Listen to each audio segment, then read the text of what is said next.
Hi everyone, it's Raina. This video is for those people who are looking to attract true love in their life and keep it in their life.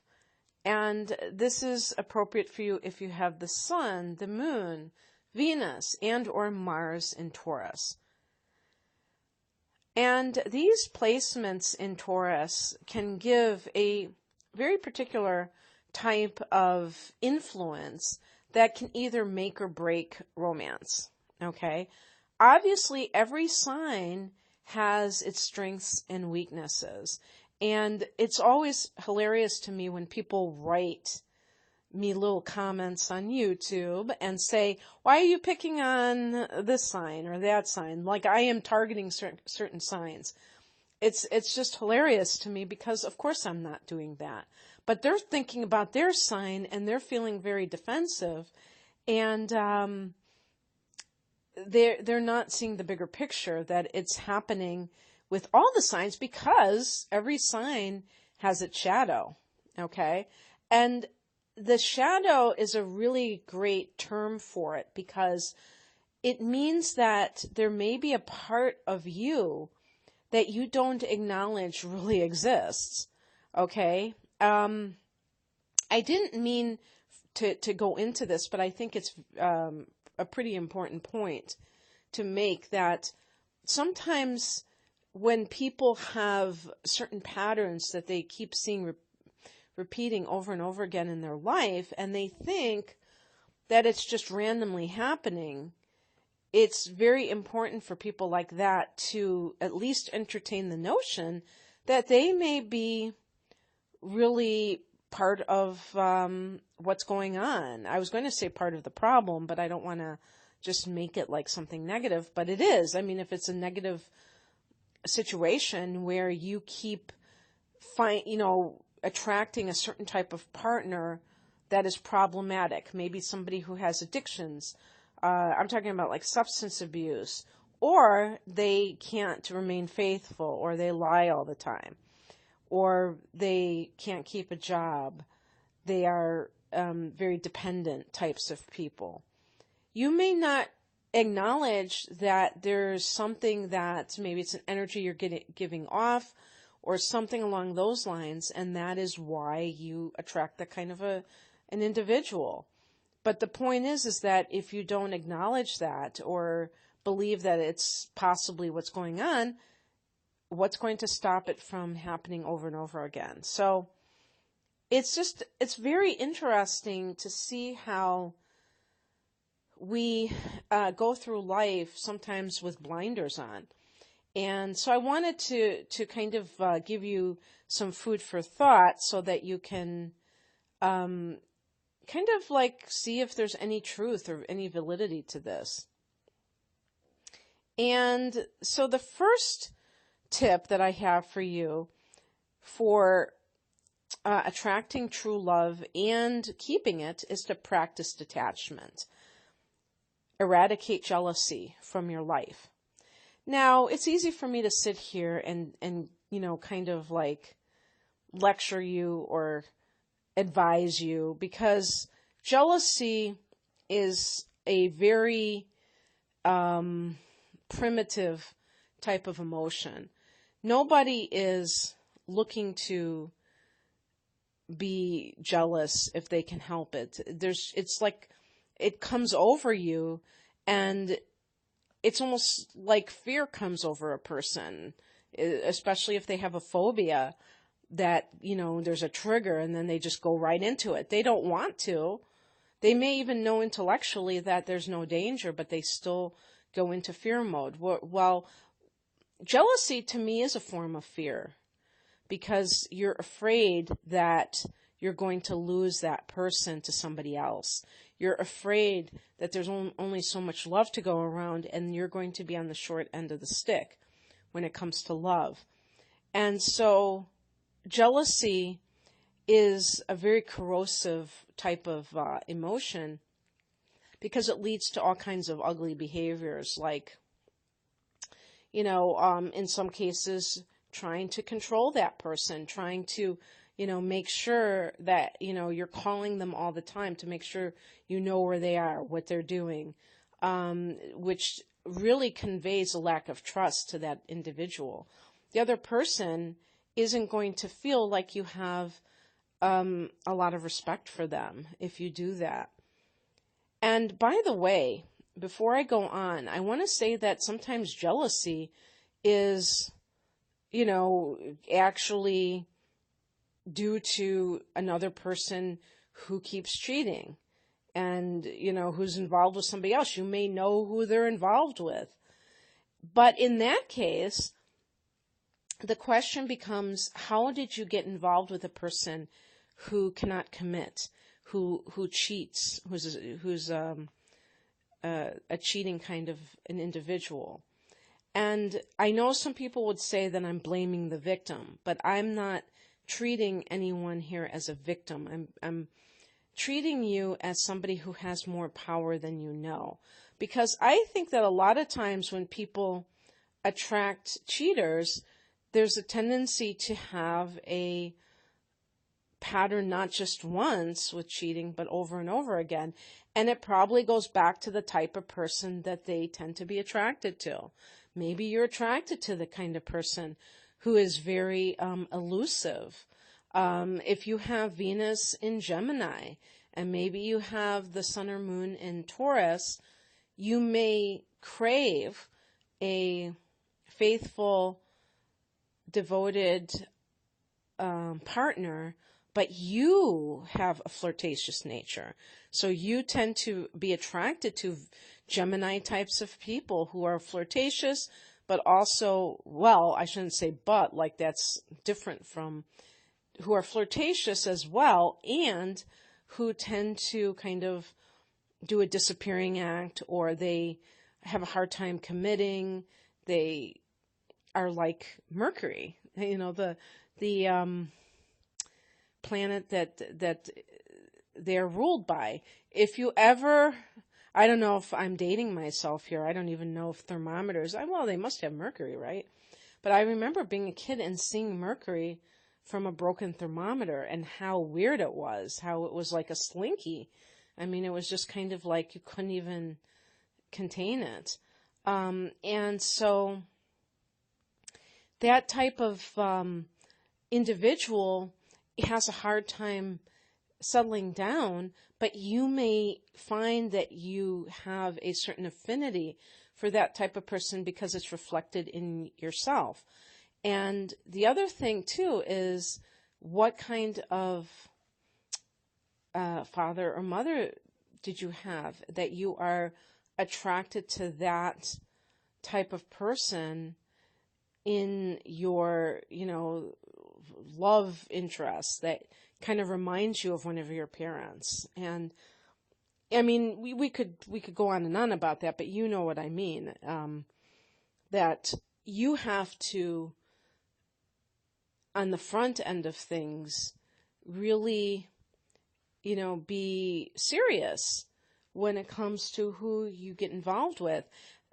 Taurus is a sensual sign. You may be attracted to somebody physically, not realizing that it can only go so far, and that might actually attract somebody who is a player, who does have a tendency to go from one person to the next. And so what I'm trying to explain here is that you might bring it on yourself by not making good choices in love, and then clutching your pearls that this person is not faithful when you never tried to find somebody that was truly that way to begin with. It was almost like you're trying to turn this person into a faithful person.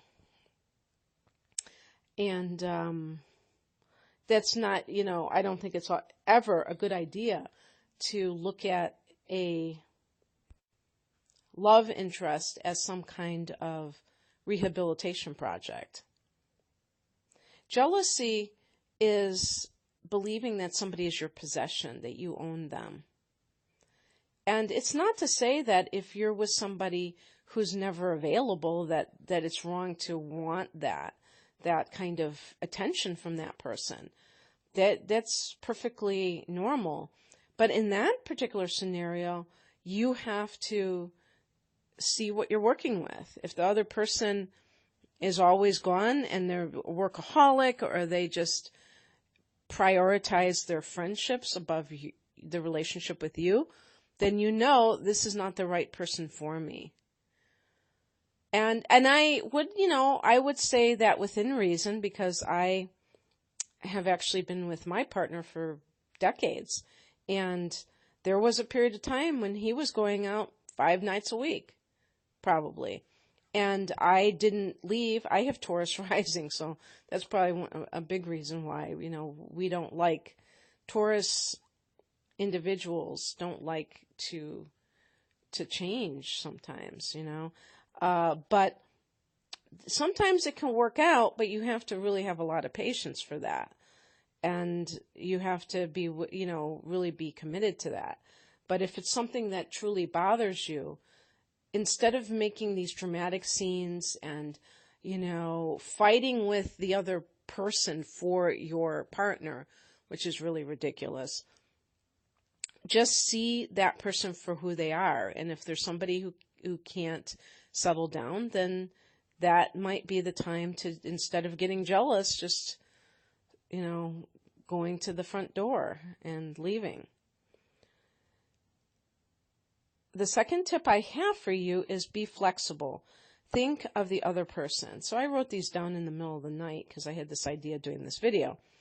And being flexible simply means that it's not just a matter of the fact that you have certain ways of seeing the world or things that you like. That's normal, but not having to always have your way.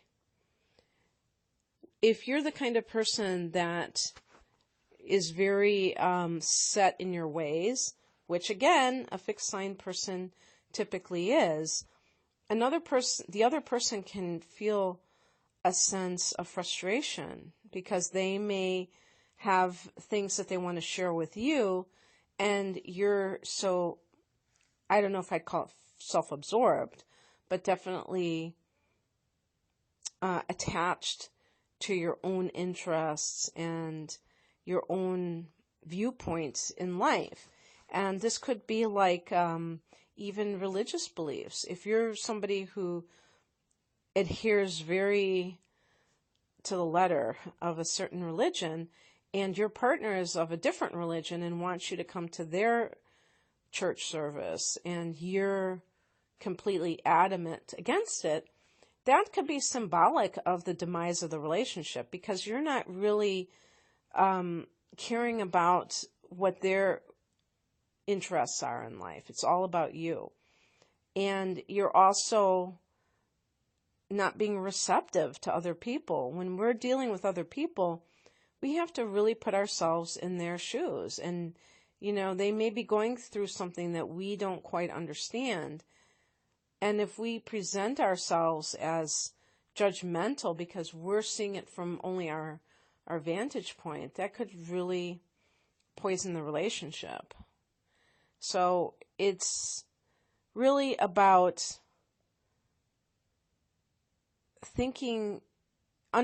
understanding that other people may see things differently than we do. We don't need to convince somebody that our beliefs are the right ones. And that's also true of being, doing things that you don't normally do because your partner wants you to do them. If you really want to just experience that togetherness, it's not about what it is that you're doing and whether or not you necessarily agree with it. You may not agree with their religion or their political passions, but you might go to a rally that they want you to attend, or a concert. You might not like the artist, but you do it because they want you there. And obviously you don't have to do this all the time, but if you never do it, or if you rarely do it, the other person may be thinking, wow, I'm with somebody who is kind of selfish or very self-absorbed, and I don't like how they perceive life. And that could spell the end of your relationship, because they might feel that you don't care enough to accommodate them on occasion. And then the third thing I wrote was look for depth and not a pretty handsome face, good character, etc. Now, I kind of alluded to this when I was talking about, eradicating jealousy from your life. Because I was saying that if you have shallow values, if you just value somebody because they are pretty or handsome, then you can't really complain and whine that this person is a cheater, because you didn't get to know them very well. Maybe you went to bed with them right away and you were very attracted to them, and that's why you did it. But you didn't think about the fact that you do want a long-term relationship. At the time, you might have been just thinking about the moment. And, when I say good character, I mean, that's not some kind of antiquated phrase. This is something that is very important. Being an honorable person, being somebody who doesn't lie, doesn't cheat. Somebody who believes in representing themselves in a very dignified way. And it's really difficult sometimes to find an honest person. There is a lot of dishonesty that happens. I'm not saying it's impossible to find somebody who's honest, but it seems like people justify their lies sometimes. They think that they're doing it for important reasons. I don't know what, but maybe to avoid hurting somebody, for instance. And they can say that they meant well when they did it. Maybe they said, well, I fell in love with somebody else and I didn't want to hurt this person, so I didn't tell them, and I was just kind of seeing both of these people at the same time. Yeah, maybe that happens occasionally, but the point is that being able to really appreciate somebody at a deeper level means that you see relationships as fulfilling more than just the need for a sexual partner, or the need to feel like you're okay, that you are with somebody, that you're not alone. Heaven forbid somebody is alone, right?